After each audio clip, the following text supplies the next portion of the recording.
Yes, we have informed the Canadian government that there should be parity in strength and rank equivalence in our diplomatic presence, in mutual diplomatic presence.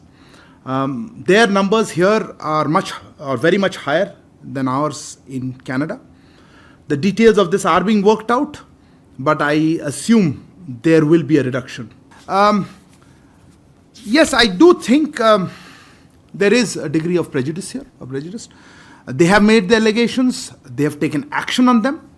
To us, it seems or it appears that these allegations by the Government of Canada are primarily politically driven. As I said, we have been, of course, engaged with our partners on various issues, particularly including this one. We have been discussing with them. We have conveyed our position, how we see these developments.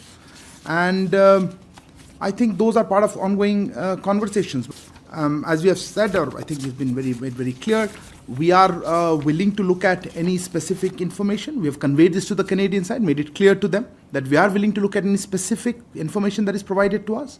But so far, we have not received any such specific information.